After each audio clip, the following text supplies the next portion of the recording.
Bonjour, mesdames et messieurs. André Fauteux de la Maison du 21e siècle, en ce jeudi 18 mai 2023.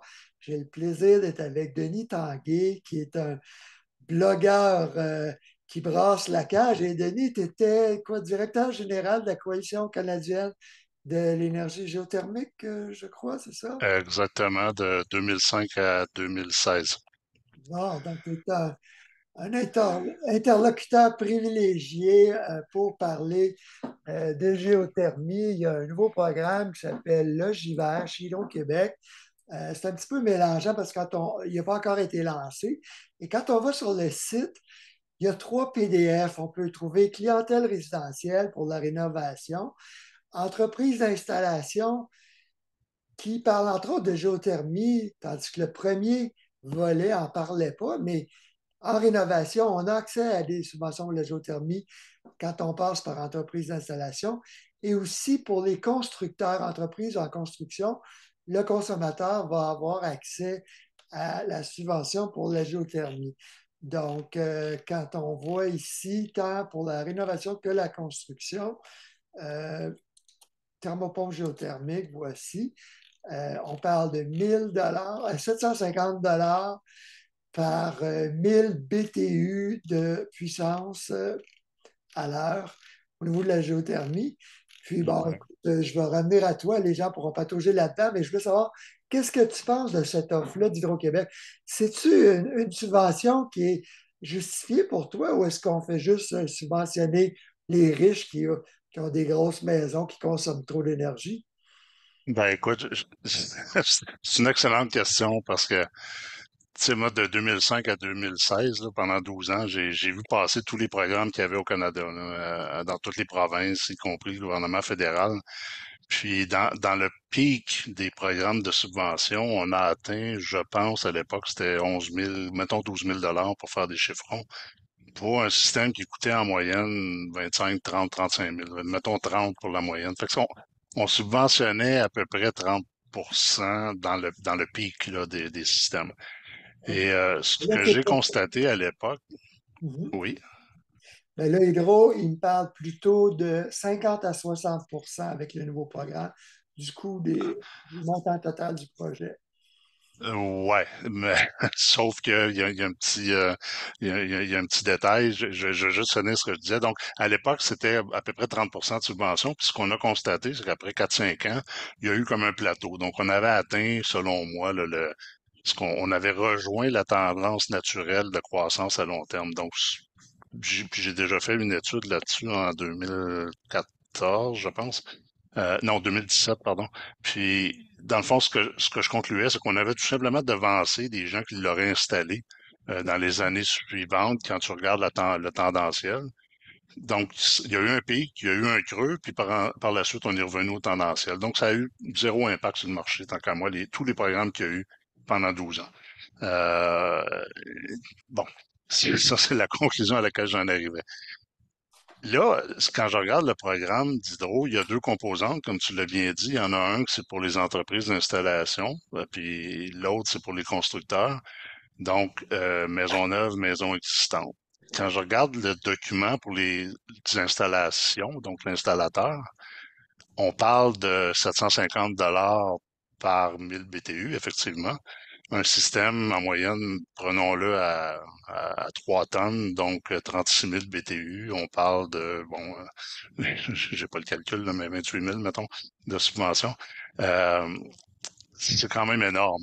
Avoir Puis, 45 000 de subvention pour 5 tonnes. pour 5 tonnes, c'est ça.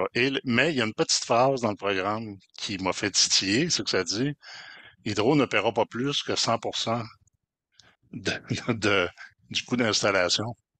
J'ai comme, OK, si tu payes pas plus que 100%, écoute, moi, demain matin, je lève la main puis je me dis, merci beaucoup, j'en veux un, c'est gratuit.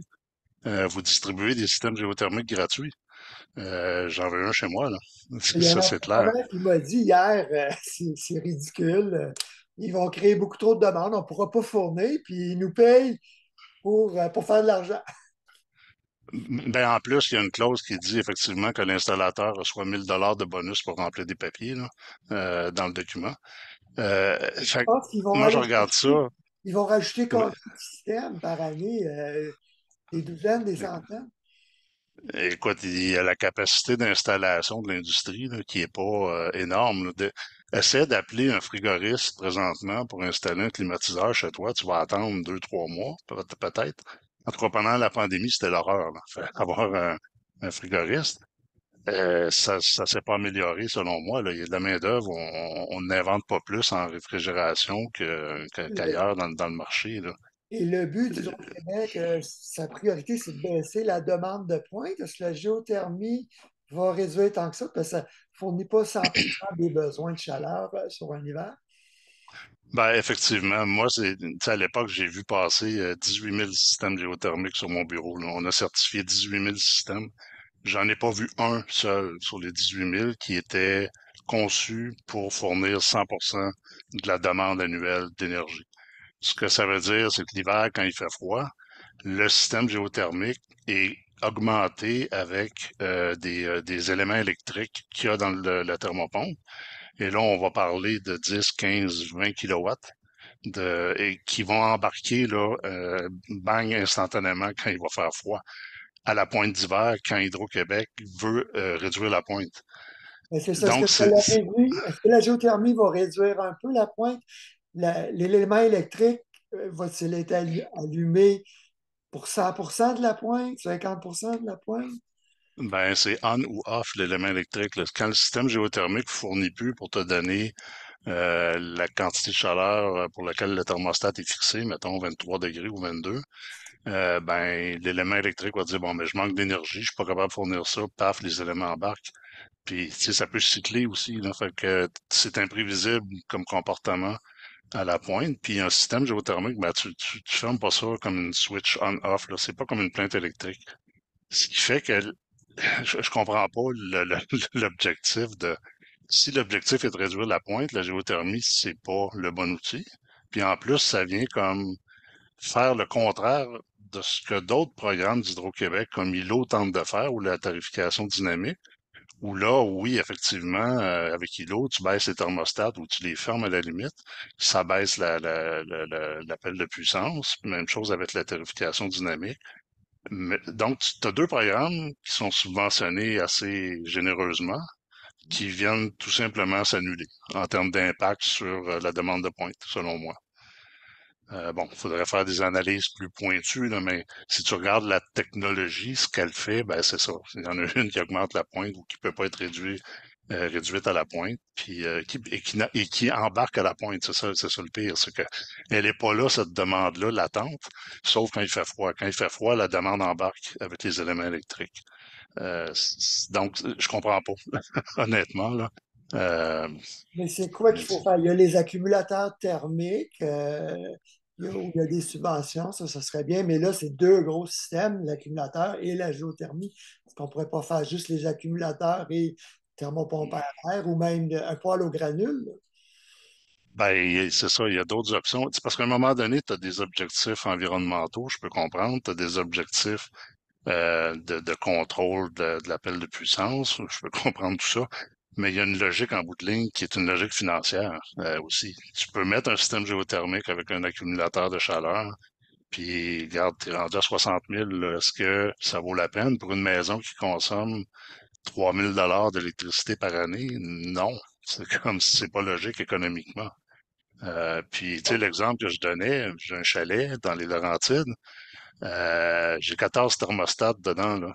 Si je veux installer ILO, là, ben, si Hydro me dit, je vais te payer 14 systèmes ILO dans ton chalet, ben, gratos, ben, viens me les installer demain matin, là, je vais les prendre.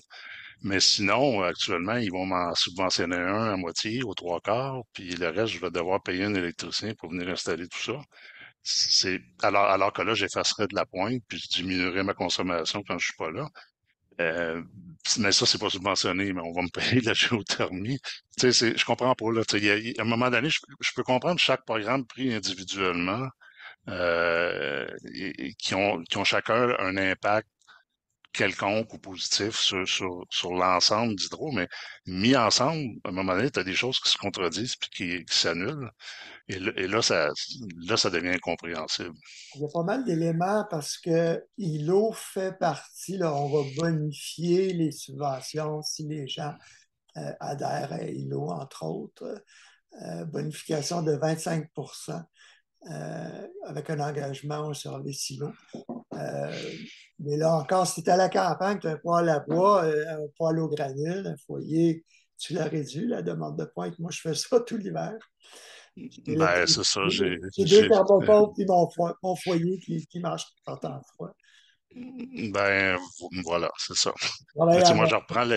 je reprends l'exemple de mon chalet. Tu sais, c'est quoi la meilleure option pour mon chalet, la géo ou les thermostats? Ouais, Ben, la logique économique voudrait que ce soit les thermostats, ouais. mais j'irai pas payer 20 000 piastres de bébelle là, pour réduire ma consommation. Puis dis-moi, dans ton expérience, quand il y a ces programmes-là, il y a eu ça à travers les pays, si tu disais que c'est tout votre organisme, il y a 18 000 installations en 12 ans. Est-ce que les subventions ont augmenté les prix des systèmes artificiellement? Est-ce que l'industrie a triché de ce côté-là et de combien? Je dirais pas que l'industrie a triché, mais ce que j'ai observé dans les analyses de marché que j'ai fait à l'époque, c'est que même dans une situation où il y avait des taux de change excessivement favorables par rapport au dollar américain, les thermopompes qui étaient toutes importées des États-Unis, le prix non seulement n'avait pas baissé pour cette importante fluctuation-là dans les taux de change, mais il avait augmenté en termes réels. Donc, donc, les prix ont augmenté dans les thermopompes.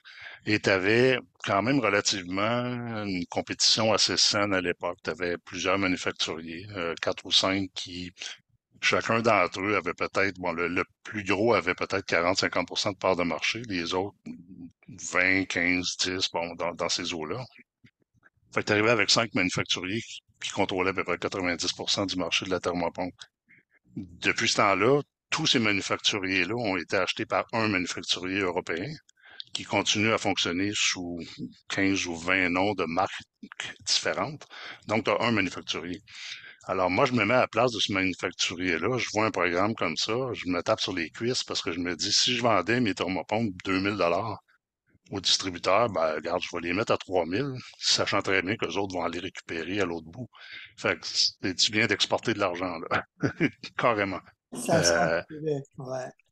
T'as pas de compétition, là. Je veux dire, c'est parce que tous les distributeurs, même s'ils ont tous des noms de marques différentes, vont devoir payer cette augmentation de prix-là qui viennent tous du même manufacturier. Ouais. Également, le contrôle de la qualité des installations, il y a rien dans le programme à ce sujet-là. Exact. Puis tu vois, c'était à l'époque la raison fondamentale pour laquelle la coalition avait été créée en 2005. C'était justement de mettre en place un programme de contrôle qualité qui comprenait la formation des installateurs, mais aussi une certaine vérification des installations qui menait à la certification. Euh, bon, tout ça est disparu en 2018-19, je pense. Puis, Pourquoi est-ce que tu as quitté la coalition et pourquoi est-ce que la coalition a disparu? C'était pour contrôler la qualité des installations. Les gouvernements n'ont pas intérêt à encourager un tel organisme. ben, il y avait une volonté à l'époque de la part de plusieurs provinces et distributeurs d'électricité et du fédéral de mettre en place des programmes. Et la condition, c'est de dire, bon, on va on va créer une association qui va s'occuper de la qualité. Donc, on a mis le programme en place et les programmes de subvention ont suivi ou ça s'est fait simultanément. Et tant qu'il y a eu des programmes, ça a relativement bien fonctionné. Et même après la fin des programmes, vers 2014, moi, je continuais à certifier des systèmes là, régulièrement dans différentes provinces parce que l'industrie s'était habituée à faire certifier ces systèmes comme différenciation pour les clients.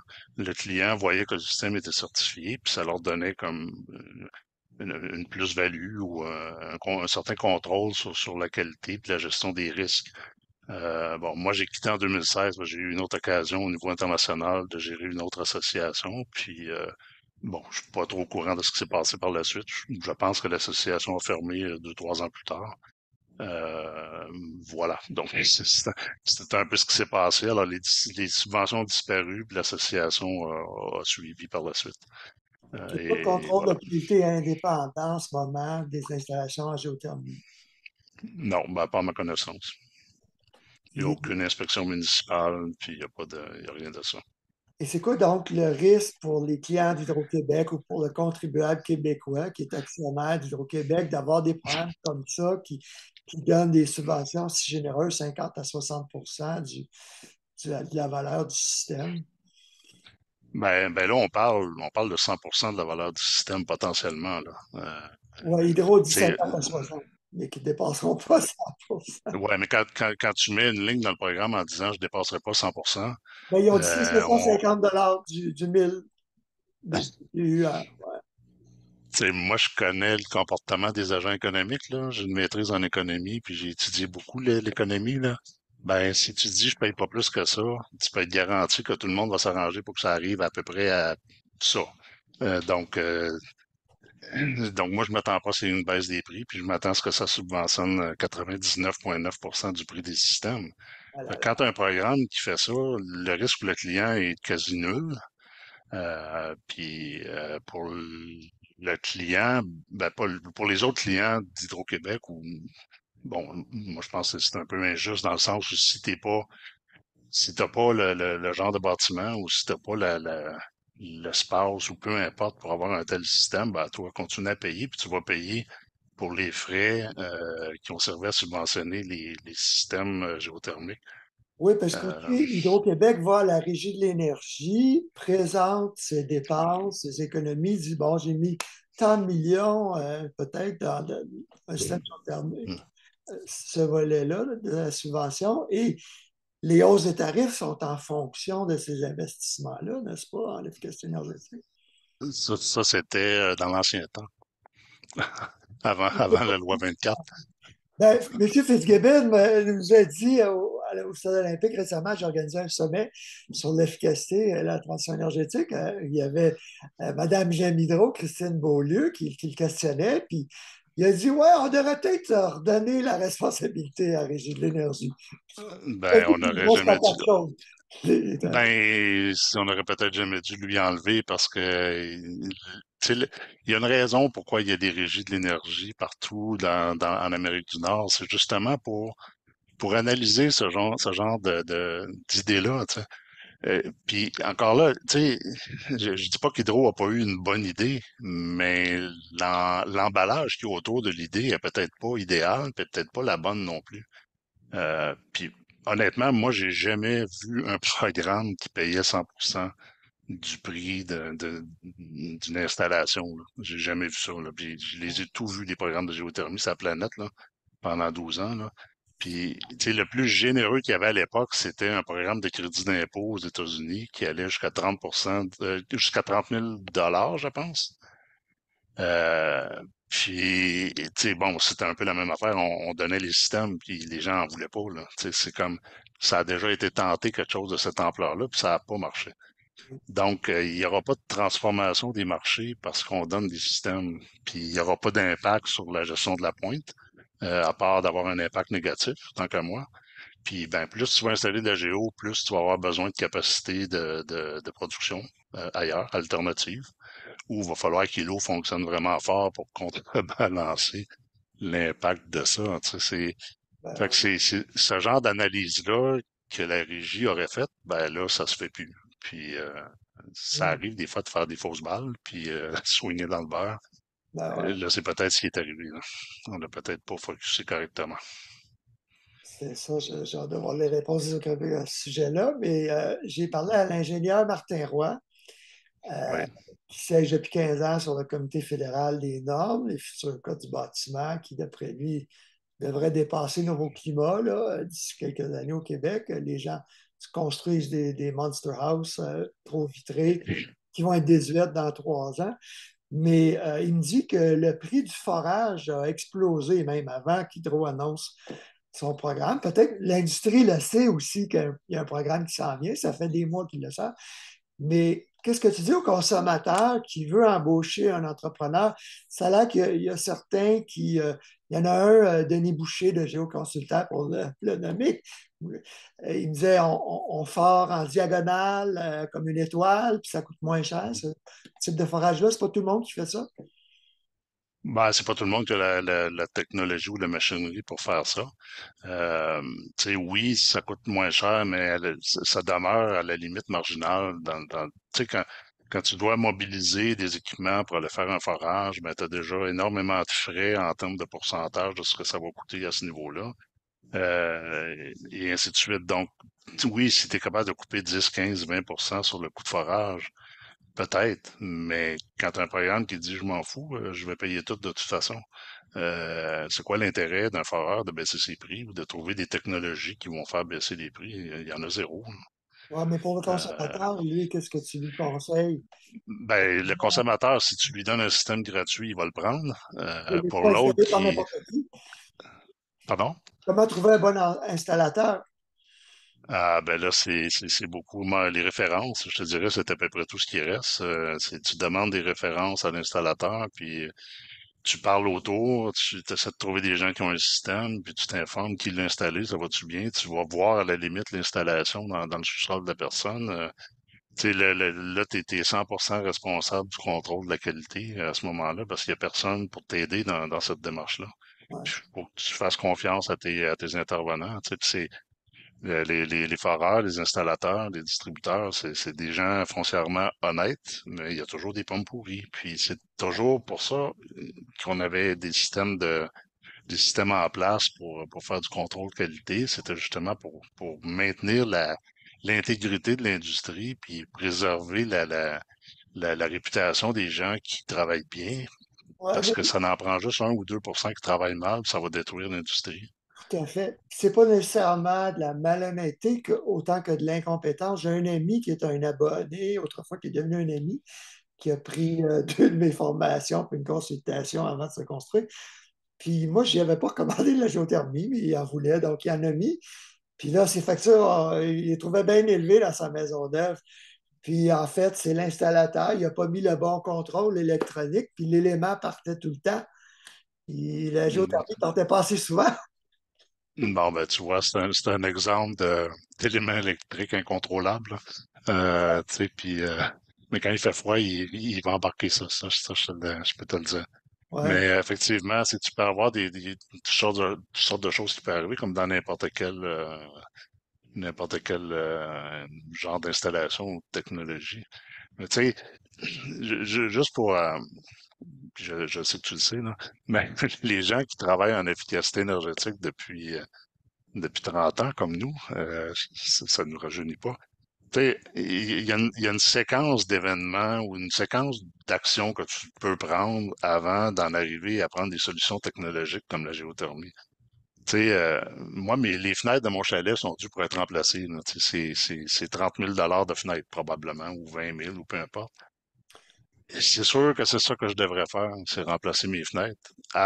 Donc, subventionne-moi pour remplacer mes fenêtres, je vais faire ça. Je vais probablement réduire mon chauffage annuel de, je sais pas, 500, 1000 tu sais, puis versus installer un système géothermique dans mon chalet qui est comme une passoire. Tu sais. Bon, je dis pas que mon chalet, il est quand même de bonne qualité, là, mais tu sais, la blague qu'on a toujours fait en géothermie, c'est que tu n'installes pas des technologies comme ça dans une passoire. Bon, ben, commence par colmater les trous, puis ensuite, au lieu d'installer un système de 5 tonnes, ben, peut-être que tu vas avoir juste besoin de 3 tonnes et demie. Donc, ça va te coûter 35 000 au lieu de 50 000. Puis là, les subventions vont subventionner moins des choses qui vont gaspiller de l'énergie. Euh, oh, je pensais que je t'avais perdu un instant. Oui. On non, est je rendu à combien de hectares? 8 hectares. dans ton blog. Oui, 1946, c'est pas pire, hein? C'est populaire, cet article-là. Tu l'as publié en 2019, c'est encore valide aujourd'hui. Ben, Euh, la logique mathématique est encore valide, je pense. C'est technique, là. ben, Tu sais, quand on dit, oui. l'entrepreneur à qui je parlais, il parlait d'un surcoût de 20 000 très souvent, sans subvention. Si tu économises 1 000 par année, qu'il disait, c'est 20 ans, ben, moins que ça avec les hausses. de tarif, là, mais c'est pas tout le monde qui va attendre 20 ans. C'est pour ça que l'Hydro dirait, ben, pour ça qu'avec la subvention, on va accélérer la demande, non? Euh, ouais, mais encore faut-il. Écoute, moi, je suis un peu dubitatif devant tout ça parce que, tu sais, les gens veulent avoir une voiture électrique ces temps-ci, là, puis quoi, 12 000, 15 000 de subventions, je ne sais plus, là, c'est aussi ridicule tant qu'à moi. Parce que la demande est là. Tu subventionnes pas un produit qui a de la demande, puis tu attends 2 ans pour en avoir une. Ouais, Ben, la géo, ça va devenir pareil.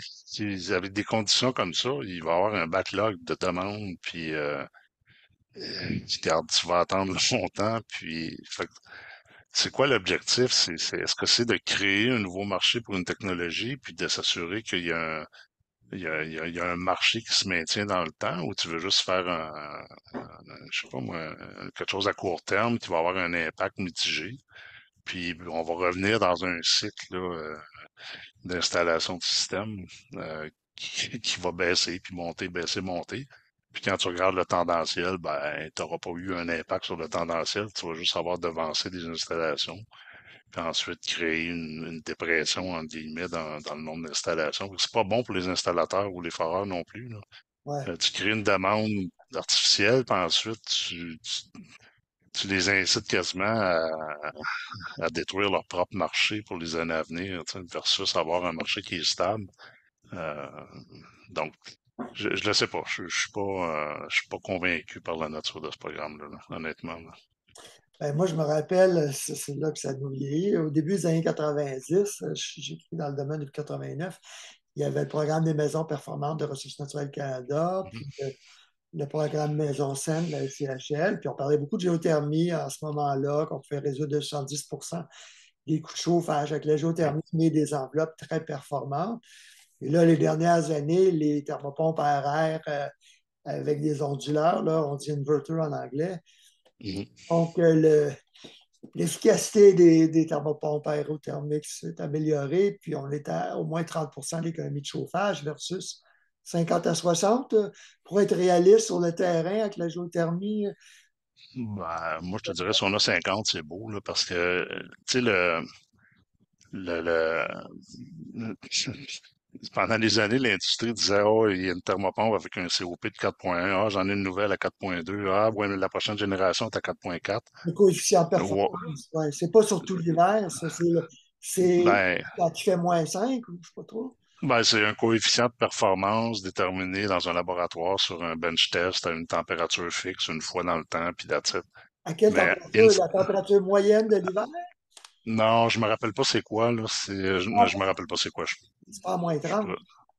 non, non, non, non, non. C'est un autre chiffre, là. Mais je m'en souviens pas exactement. Mais la réalité, c'est que quand tu arrives avec un in situ dans un site particulier, les conditions de sol varient d'une installation à l'autre. Donc, l'efficacité de ta thermopompe va dépendre de ça. Puis, tu sais jamais non plus les conditions de sol que tu vas trouver. Euh, donc, le foreur a beau faire un travail exceptionnel, si en cours de route, il découvre qu'il y a tel genre de roc versus tel genre de sol, puis qu'il dit au concepteur qui devrait dire, OK, rajoute-moi 50 pieds, parce que j'en aurais pas assez, ben, puis que l'ajustement se fait pas, pour raison X, Y ou Z, ben, ta performance va baisser. Est-ce que tous les entrepreneurs font le fameux test de sol pour voir la conductivité du sol? Non, parce que dans un système résidentiel, normalement, tu fais un test dans un système commercial où tu as un puits test qu'on appelle, parce que tu sais que tu vas en faire 15, 20 ou 40 autres. Et là, tu dis, bon, ben, j'ai un puits test, voici les conditions, je refais mes calculs, j'en ai besoin de 32 au lieu de 28. Fait que là, tu pars, puis tu le fais. Mais dans le résidentiel, tu fais un puits, puis c'est comme, tu vis avec ce que tu as après, là. C'est un ou Si t'as deux pas de puits, con. hein? Une maison? Ben, normalement, ça peut être un puits, mettons, de 400, 500 pieds. Un puits va être suffisant pour un système de 2-3 tonnes. Quand tu es rendu à 6, tu as besoin de deux puits, là. 5 tonnes, tu as besoin de deux puits, probablement aussi, là. Ben, Ouais. dépendamment du type de forage aussi, puis de la technologie, là, mais Et donc, il n'y a pas de test de sol fait pour les unifamiliales. ben, moi, j'ai jamais vu un test de sol pour une unifamiliale. Souvent, les forages vont y aller aussi en fonction de la connaissance qu'ils ont du territoire, ce qui est pas mauvais, là, parce que bon, tu sais, ils font des forages continuellement, donc ils savent que telle région, ben, c'est tel genre de roc, tel genre de conditions. Mais tu sais, t'es jamais à l'abri d'une surprise. Tu sais, puis une surprise, ça peut être aussi niaiseux qu'une caverne, là. Tu sais, si tu sais, à Montréal, là, il y a une caverne quelque part, pas loin d'un site d'enfouissement là, ou d'un parc. Là. Je sais pas si tu as déjà entendu parler, j'ai oublié le nom de la caverne, mais il y a une grosse caverne.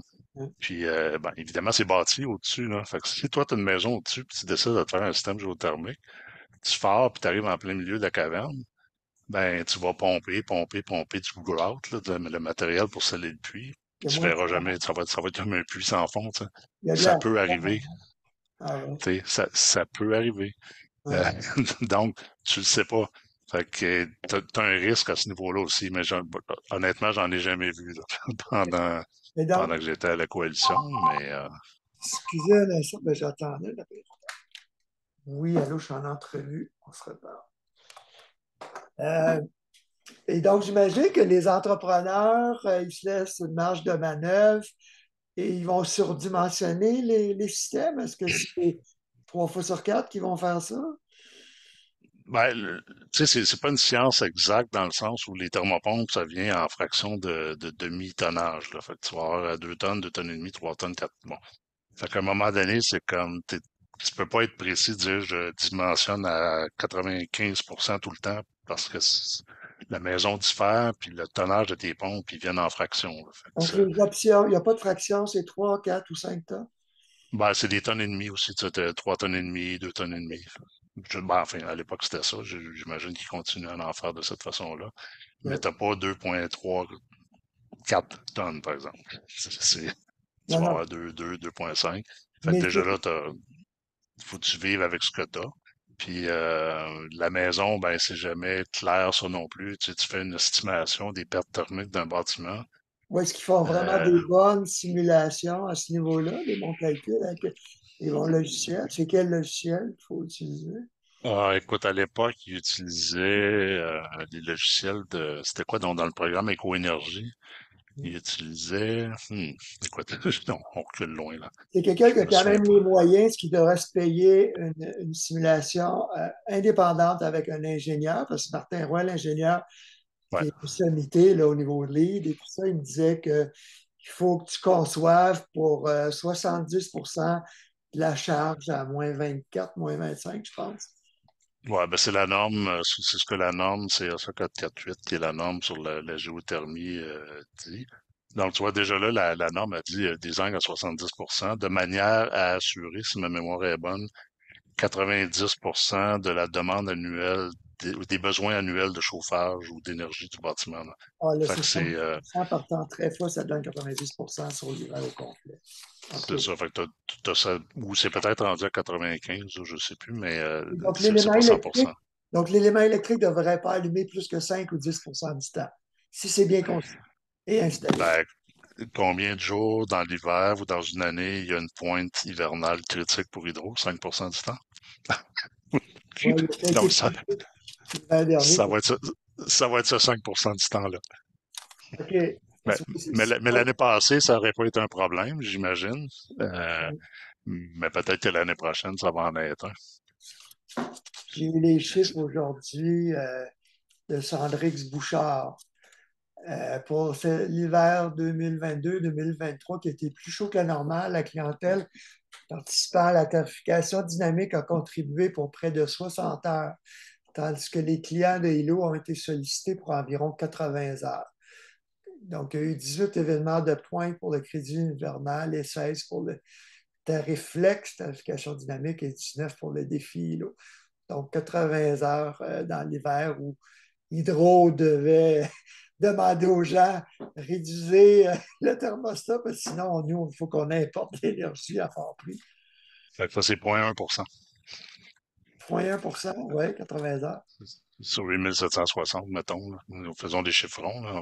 On n'est même pas à 5%, là. OK. On est loin. Ouais. Euh, Donc, c'est un problème si ça ne l'est pas, parce qu'ils ont quand même importé, je pense, 2000 TWh ou mégawatts.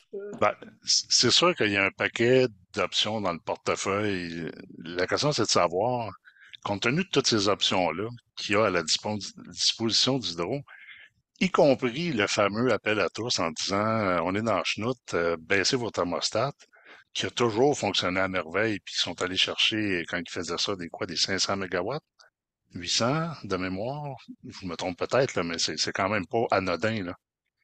Puis les gens sont sensibles à ça aussi. Ils veulent pas geler dans le noir. Fait que, tu sais, entre cette solution-là qui existe puis qui devrait faire partie du portefeuille de solutions, puis je pense que c'est encore dans le portefeuille de solutions, et donner des subventions excessivement dispendieuses pour atteindre, écoute, des montants qui sont discutables ou des économies discutables, ben, il me semble que le choix est pas difficile à faire, là. À un moment donné, faut tirer une ligne quelque part puis dire bon, on connaît les technologies qui sont les mieux adaptées à notre réseau, puis tu sais, à un moment donné, c'est pas parce que les gens veulent de la géo qu'on va leur en donner, là. Tu développes pas des plans stratégiques sur la base d'un sondage d'opinion des clients, là. Entre nous, là, tu fais le tour des spécialistes, puis ensuite tu te sers de ta connaissance, de ta capacité de gérer un réseau, puis tu y vas en fonction de ça, tu sais. Mhm. Moi, j'ai jamais cru au sondage d'opinion des gens à savoir qu'est-ce qu'on devrait mettre dans un plan stratégique pour mieux gérer l'électricité. Je pense pas que les gens soient tous habilités à donner des opinions pertinentes. Effectivement.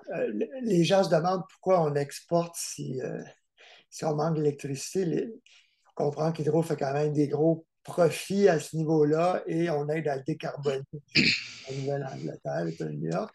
Mais on voit qu'ils ont quand même importé 33 TWh puis exporté 39. Donc, il y a un bilan de 6 là. Mais c'est ça, ça coûte quand même des sous quand on importe en période de pointe. Ouais. Mais évidemment, ça, c'est des données annuelles. Fait que, tu sais, c'est normal que, tu sais, que l'importation et l'exportation ne se font pas au même moment dans l'année, là. On importe juste par grand froid, puis on Ouais. exporte pas par grand froid en période de pointe. Bon, ben, on exporte surtout l'été à la pointe d'été des États limitrophes là, où la demande de climatisation est énorme. Fait que ça, c'est intelligent. Je veux dire. On a un surplus, on le vend, ils ont des surplus, on le rachète, puis bon, ça fait partie d'une saine gestion, ça c'est correct, là. Sauf que là, je ne sais pas si tu as vu le dernier film de Roy Dupuis, il a fait chercher le Non, j'ai pas courant. vu. Ben, il a fait chercher le courant en 2008. Il est allé voir la Romaine, puis filmer, tourner là, puis ben, il a perdu son pari. Alors, il est retourné récemment. Son dernier film, c'est Après la Romaine. Et le film Mhm, débute où Roy est avec une autochtone qui chante. Il regarde le bassin de la Romaine. Tu vois un filet blanc où était la Romaine autrefois. Puis c'est quand même beau, parce que c'est bleu, mais c'est pas beau parce que c'est un bassin, là. La rivière extraordinaire mhm, n'existe plus. Puis les deux, ils braillent. Puis Roy, il se sent presque coupable. Il dit j'ai échoué, tu sais, à sauver cette rivière-là. Alors là, il veut sauver la Magpie. Et lui et sa conjointe, Christine Beaulieu, là, ils veulent qu'on fasse le deuil des grands barrages. Normand Mousseau, qui a présidé la commission sur les enjeux énergétiques du mhm. Québec, physicien, l'Institut Trottier de Polytechnique, c'est farfelu de penser qu'on ne fera plus jamais de grands barrages. Sauf que ce qu'on va en faire pour exporter aux Américains, pour les centres de données, tous les gros consommateurs, est-ce que c'est notre rôle, nous, de détruire la nature pour répondre aux besoins gargantuesques d'énergie des Google de ce monde? Gros débat, là. Ben, oui, il y a un très beau débat, puis ben, tu sais, la réponse est une réponse un peu mitigée selon moi, parce que bon, tu viens de montrer une diapo sur les exportations et les importations. Tu sais, il y a pas une adéquation entre l'offre et la demande continuellement. Donc, il y a une complémentarité, donc on s'entraide avec une augmentation de la demande d'un bord chez différentes clientèles, d'une part. Fait que si on pose l'hypothèse que la population va continuer à augmenter, qu'on va faire plus de maisons, puis etc., etc., qu'on restera pas à 6,7 millions de personnes ou 8, peu importe, ben, il va y avoir de la croissance de la demande. Il va falloir répondre à cette demande-là avec quelque chose.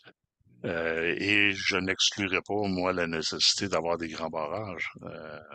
Puis, Ouais, parce que là, ils veulent au moins 100 TWh, un demi Hydro-Québec d'ici 27 ans. Il y avait un dossier dans Le Devoir qui était vraiment intéressant que je cite dans mon prochain éditorial. Ma revue sort dans une semaine.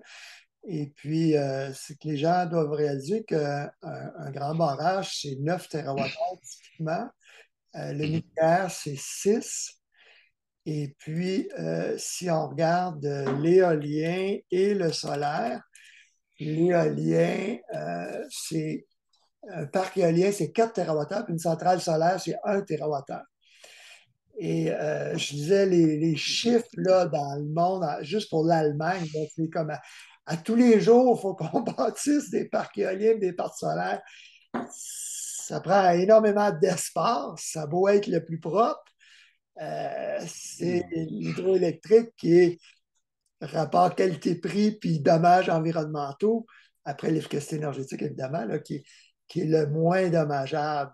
Puis là, il y a l'industrie du nucléaire.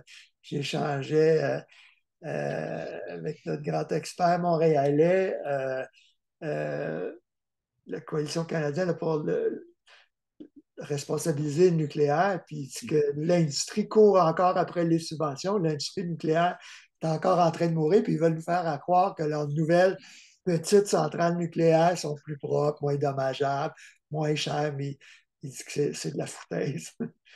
mais tu sais, oui, mais tu sais, tout est subventionné de nos jours. Fait qu'eux autres veulent des subventions, bon, ils sont pas pires que d'autres. Si on regarde ça d'un point de vue strictement environnemental, puis très Écologique, froidement, ouais. moi, je te dirais, tu sais, la fin du nucléaire, là, ou enfin le non-recours au nucléaire, en rétrospective, sur 50 ans, c'est probablement une des plus grandes faillites du mouvement environnemental, parce qu'on a tassé le nucléaire pour des très bonnes raisons à l'époque, mais ça a eu pour impact de brûler des combustibles fossiles, ce qui fait qu'en bout de ligne, est-ce qu'on est gagnant? C'est ça qui se Euh, passe en Allemagne, oui. En Allemagne, ils viennent le mois passé de fermer leur dernière centrale nucléaire.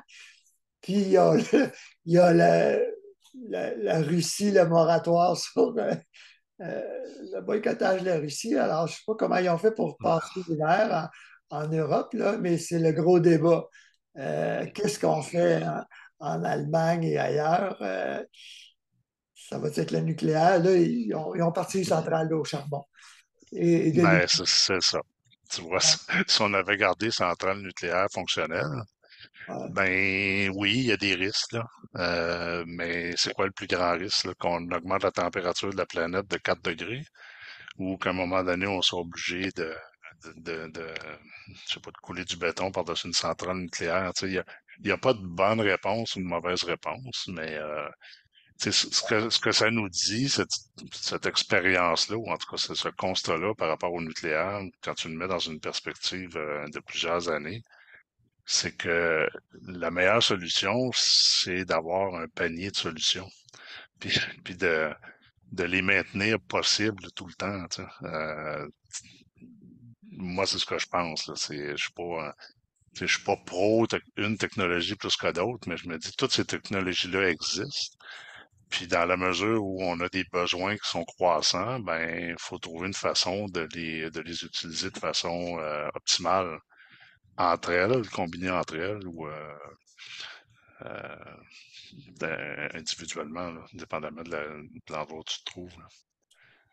Mais en termes de coûts-bénéfices environnementaux, ça n'a pas vraiment été démontré à long terme. Je crois que le nucléaire est rentable pour les mêmes bénéfices. Là. On a beau ne pas émettre de, euh, de gaz à effet de serre, les surcoûts de construction des centrales, sans parler de la gestion des déchets, est tellement importante. Ben oui, il y a des coûts, mais est-ce que ça ajoute au réchauffement de la planète? Non. Je veux dire, Et, Avec les ouragans, les inondations, c'est clair. Ouais. c'est ça. Fait que, tu sais, il n'y a pas de. C'est bien difficile de dire, bon, voici la bonne solution. Tu sais. Puis moi, je fais juste regarder la maison dans laquelle je vis, là, versus dans la maison à laquelle je vivais il y a 30 ans.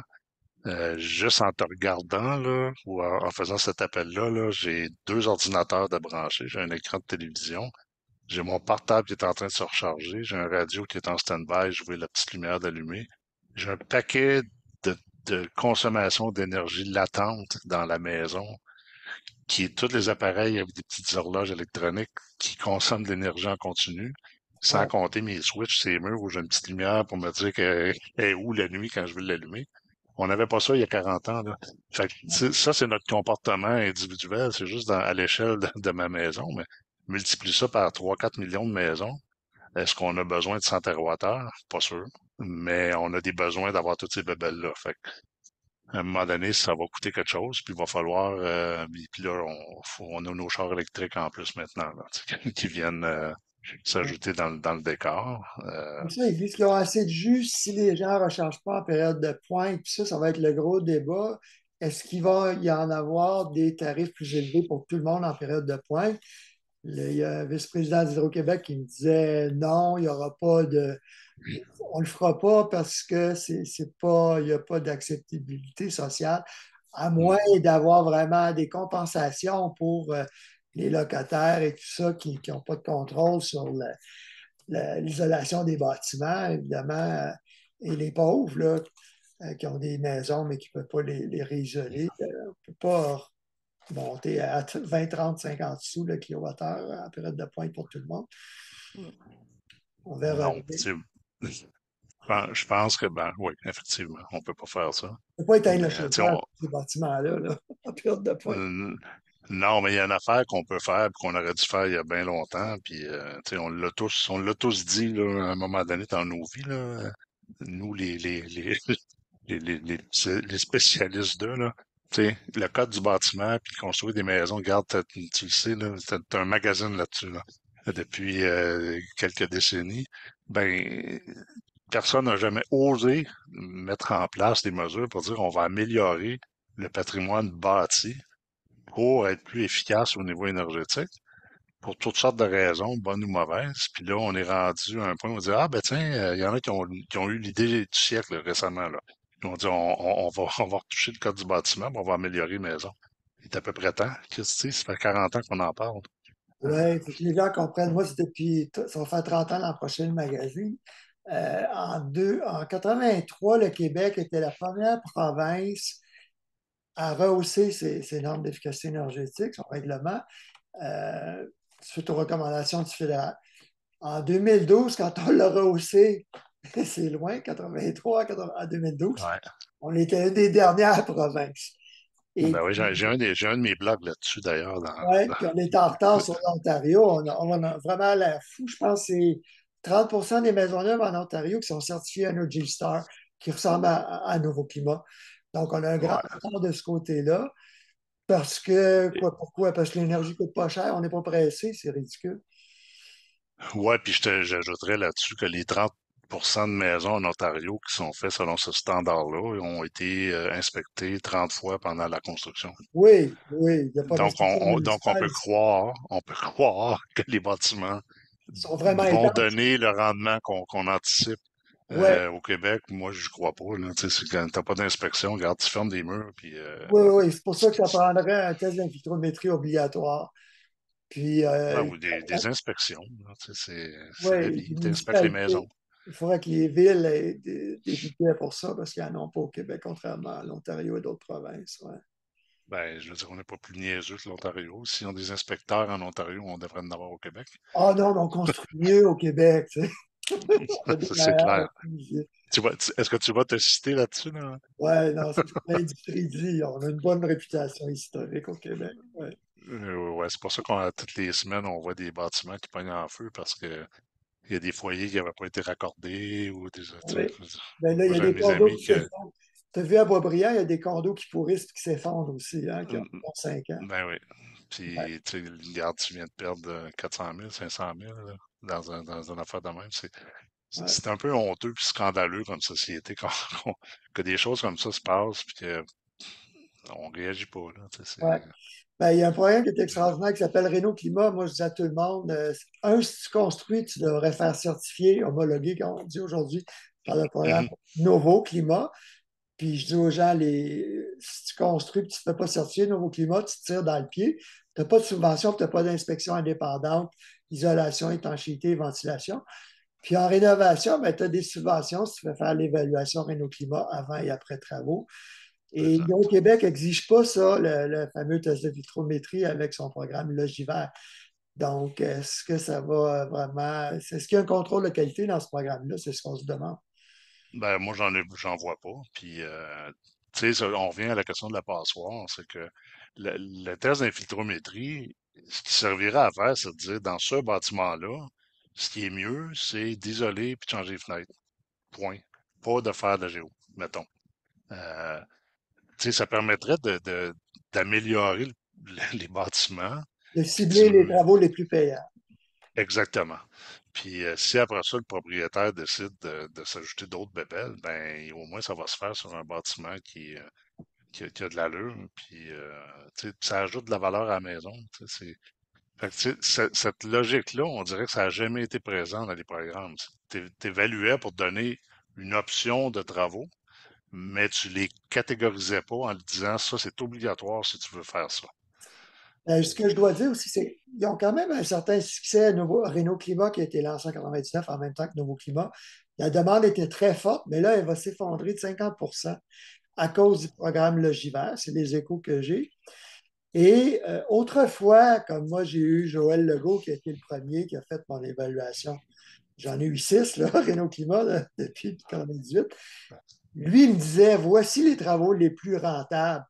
Tu as une fuite dans le fond de ta vanité de salle de bain parce que tes tuyaux, il n'y a personne qui a shooté de l'uréthane autour. Donc, l'humidité, l'air chaud et humide passe dans la division intérieure, ça s'en va dans l'entretoit. Il dit, celle-là, ça ne coûte rien, un petit push-push. Fait qu'il y a certains trous où c'est beaucoup plus payant en économie d'énergie, en confort, mais en humidité qui ne va pas dans les cavités froides pour condenser et nourrir les Mhm. moisissures. Mais malheureusement, les dernières évaluations Renault Climat, au lieu de me dire ce qui est plus payant, le gars, il arrive et il dit, c'est quoi que tu veux faire? Mais Non, non, non, toi, tu es supposé me dire. Là, il a été me dire de changer mes fenêtres. J'ai dit, t'es-tu fou? Moi, j'adore mes fenêtres en fibre de verre. Ils ont beau avoir 25 ans, ils sont extraordinaires, même si je n'ai pas le meilleur vitrage. Il n'est pas question que je dépasse 30 000 pour changer mes fenêtres. Ils sont encore bonnes, tu sais. ouais, c'est drôle ce que tu dis parce que je me rappelle dans le temps du programme Éco-énergie, puis il y avait effectivement, il disait, bon, tu mets de la géo, tu vas sauver tant, tu vas isoler, tu vas sauver. Bon, au moins, il donnait des options, mais ça arrivait souvent que la personne qui faisait les, euh, les évaluations, en tout cas, je l'ai vu de façon plus qu'anecdotique dans certaines provinces, où les recommandations étaient carrément, c'était dirigé, là, c'est comme, fais ça.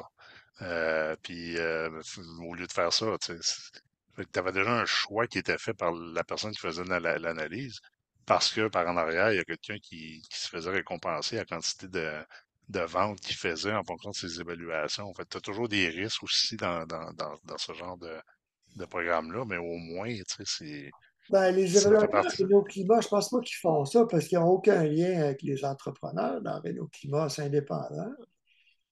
Ben, en tout cas, à l'époque, comme je te dis, À c'est pas certaines un lien provinces. informel, c'est un lien de compte de banque, là. Puis d'enveloppe brune, tu sais. Tu te fais payer au succès de tes ventes, là, mais bon, Je sais regarde, qu'au ça fait Québec, il y 15 en ans. a un qui ne fait pas juste des évaluations énergétiques. Il y en a qui font que de l'évaluation énergétique. Mhm. Énergie 3R qui a subventionné qui a commandité notre sommet. Eux, ils ont le Ouais. Grand Montréal, entre autres. Eux, ils font 100% que de l'évaluation énergétique. Mais Joël, je pensais que c'est ce qu'il faisait aussi.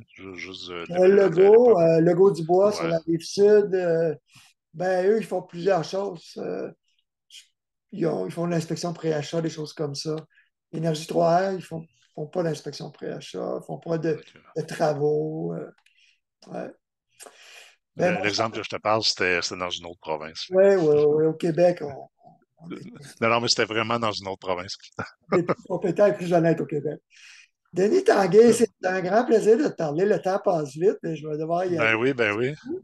Merci beaucoup d'avoir pris le temps. Je pense que tu nous as beaucoup éclairé. Les gens vont apprécier. Je vais mettre ça sur YouTube tantôt.